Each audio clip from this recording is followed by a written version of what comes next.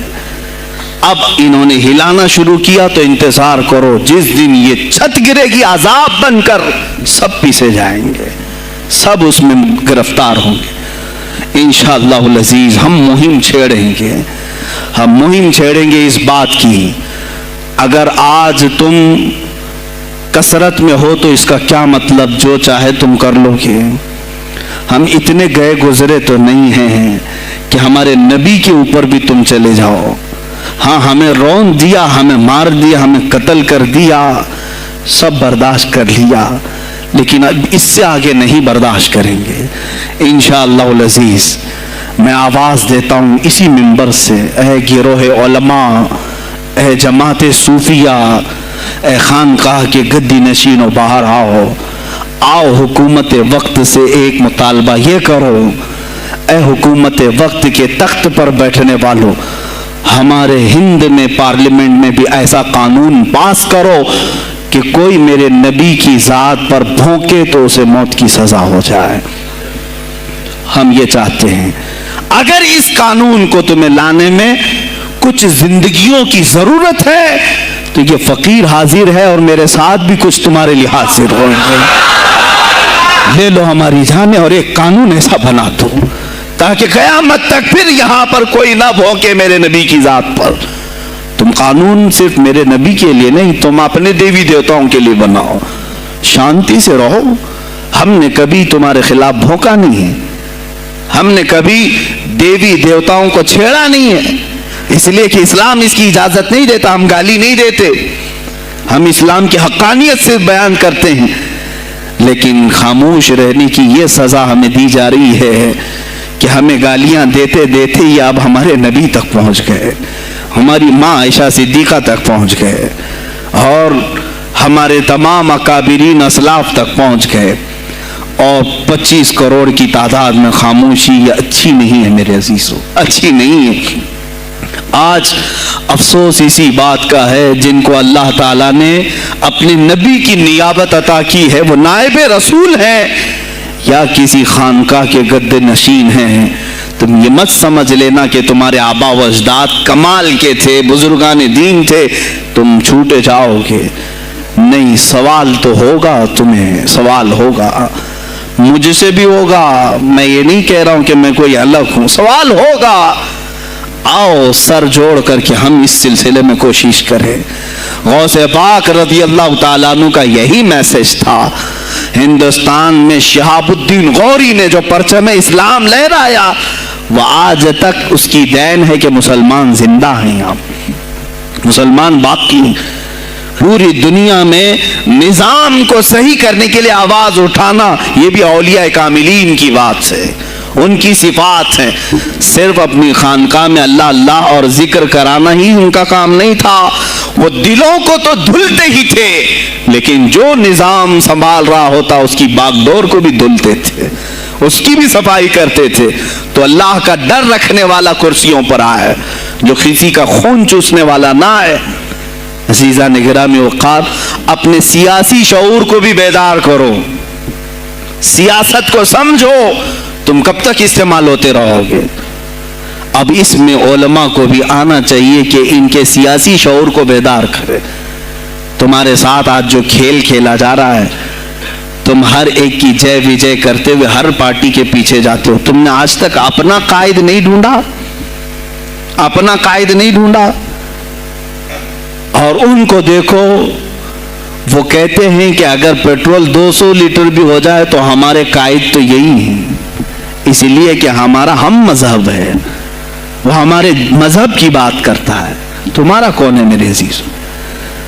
تم کسی پر متفق نہیں ہوتے، اور جو تمہارے لیڈر ہیں وہ کسی اور کے پلو میں چھپے ہوئے ہیں، ہاں کسی اور کی گود میں بیٹھے ہوئے ہیں، جا کر کے یہ سارے مسلمانوں کو کسی اور کے ہاں بیچ کر کے آتے ہیں۔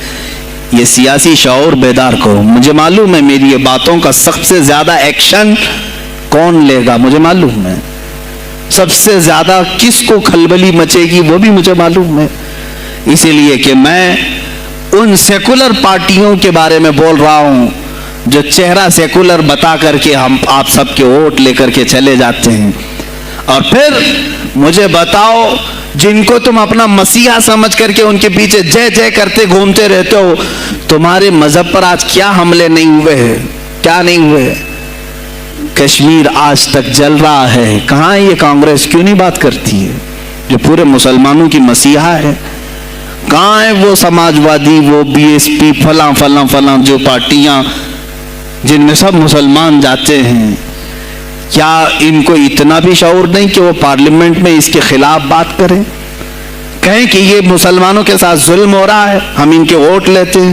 نہیں بات کریں گے، یہ صرف اور صرف تمہیں استعمال کرتے ہیں. اور انہیں معلوم بھی ہے ہم نے ان سب کو خریدا ہے، ان کے لیڈروں کے منہ میں اپنی زبان رکھی ہوئی، یہ کوئی بولے گا نہیں، انہیں معلوم ہے. تمہیں یہ اندازہ نہیں میرے عزیزو.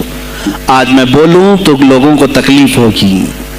کشمیر کے ایسے حالات ہیں، رو رہے ہیں وہاں پر. ایک مولانا ہے، مسجد کے امام ہیں، انہوں نے کہا، باضابطہ حلفیہ کہا نوجوان میرے پاس نماز کے لیے آتا تھا، اس نے یہ کہا کہ حضرت کیا سوسائڈ کرنے کی اجازت ہے؟ کہا کیوں؟ کہا میرے گھر میں کچھ لوگ داخل ہوئے، میں ان کا نام ذکر نہیں کر رہا ہوں، کچھ لوگ داخل ہوئے، مجھے ہاتھ باندھ کر کے کھڑا کیا، میری ماں اور میری بہن کو ننگا کیا، میرے سامنے کپڑے اتارے اور ان کی عزت لوٹی، اور اس کے بعد مجھے ہاتھ کھول کر کے چھوڑ دیا. مجھے بتائیں اس کے بعد بھی جینے کا کوئی مقصد رہتا ہے؟ مجھے بتائیں اس کے بعد بھی جینے کا کوئی حاصل ہے؟ یہ سب تمہارے ساتھ بھی ہوگا. جہاں میجورٹی ان کی مسلمانوں کی تھی وہاں یہ ننگا ناچ کر کے دکھایا ہے، تو یہاں تو تم بہت قلت میں ہو.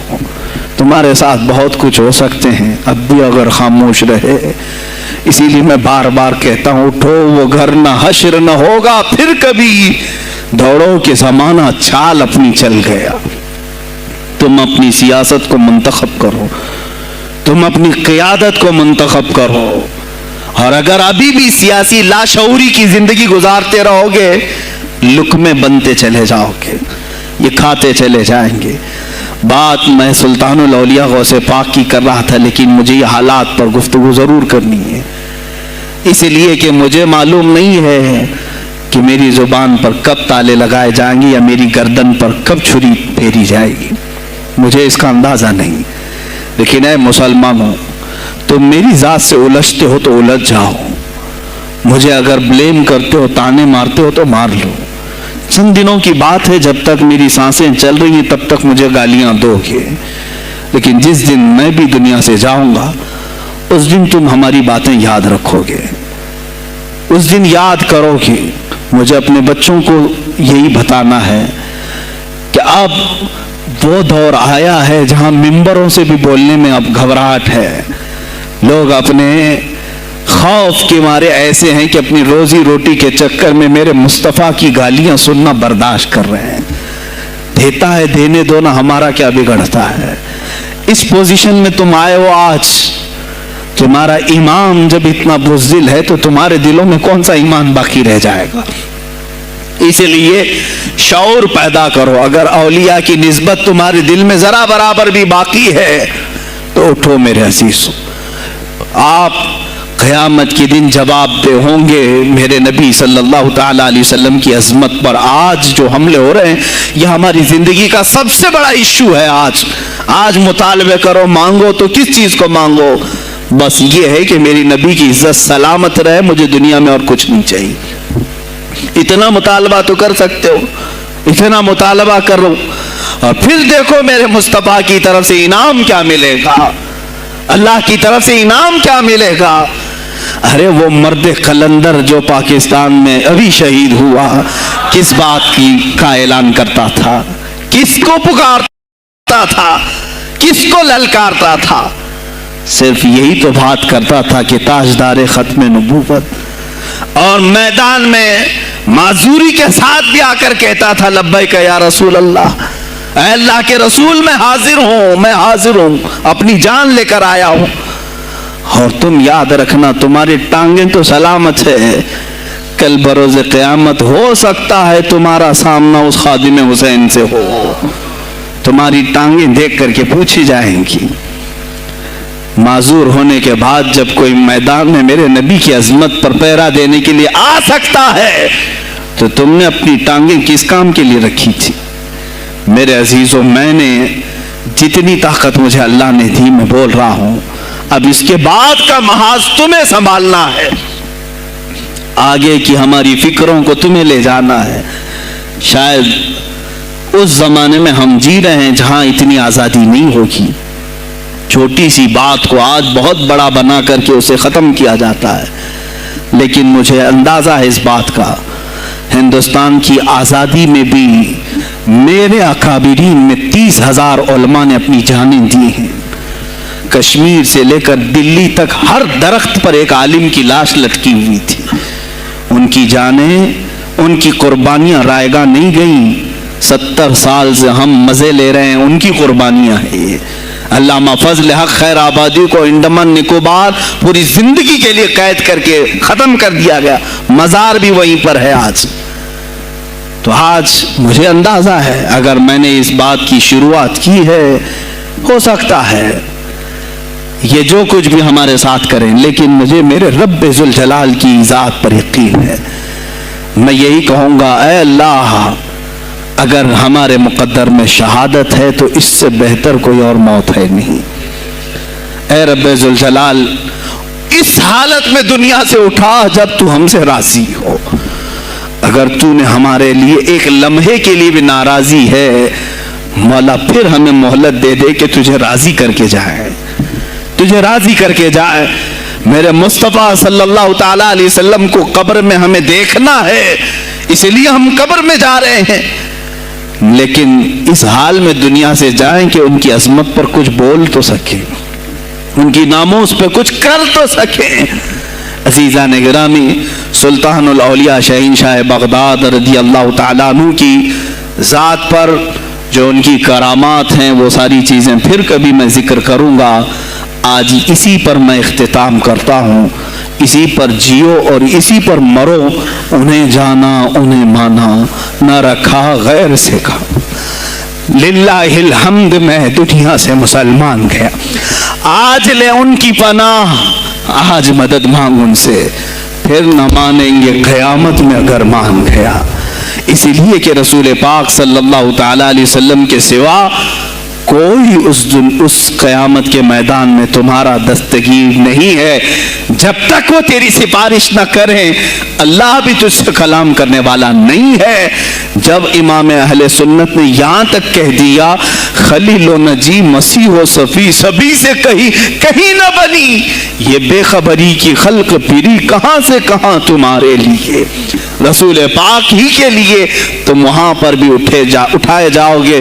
میں یہی میسج دے کر کے جاؤں گا جو میرے مرشد گرامی نے آخری وقت دیا تھا، زندگی یہ نہیں کسی کی کسی کے لیے، زندگی ہے نبی کی نبی کے لیے، نہ سمجھ مرتے ہیں زندگی کے لیے، نہ سمجھ مرتے ہیں زندگی کے لیے، جینا مرنا ہے سب کچھ نبی کے لیے۔ بلحوث سن، سیم و زر کی بندگی اچھی نہیں، بلحوث کہتے ہیں ہوس کا پجاری، خواہشات کا پجاری، میرا مرشد یہ کہہ کر گیا ہے میں، بلحوث سن، سیم و زر کی بندگی اچھی نہیں، ان کے در کی بھیک اچھی، سروری اچھی نہیں، ان کے در کی بھیک اچھی، سروری اچھی نہیں۔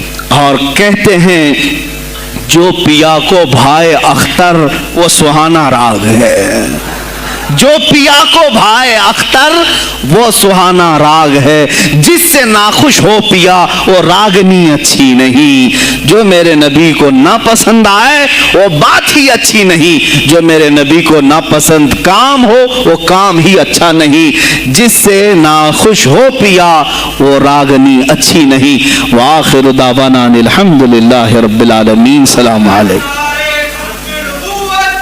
خدمت پہ لاکھوں سلام مصطفیٰ جان رحمت پہ لاکھوں سلام شمع بز میں ہدایت پیدا غوث اعظم کا دیکھو ذرا مرتبہ ایک اشارے سے مردوں کو زندہ کیا آج بھی لوگ کہتے گئے غوث الورا غوث اعظم امام تقی والنقی جلوہ شان قدرت پیلا کاش محشر میں جب ان کی آمد ہو اور بھیجے سب ان کی شوکت پیلا کھو سلام مجھ سے خدمت کے خود سیکھا ہے رضا مجھ سے خدمت کے خود سیکھا ہے رضا مصطفیٰ جان رحمت پیلا کھو سلام شمع بز میں ہدایت پیلا وہ رضا حضرت برنی کے شان ڈال دی قلب میں عظمت مصطفیٰ جس کا سنی مناتے ہیں یوم رضا اس امام اہل سنت پیلا کھو سلام مصطفیٰ جان رحمت پیلا کھو سلام شمع بز میں ہدایت پیلا لا شرف النبی الاکرم محمد المصطفیٰ صلی اللہ علیہ وسلم وآلہ واصحابہ واولیاء ملتہ وجميع المسلمین والمسلمات الکرام الفاتحہ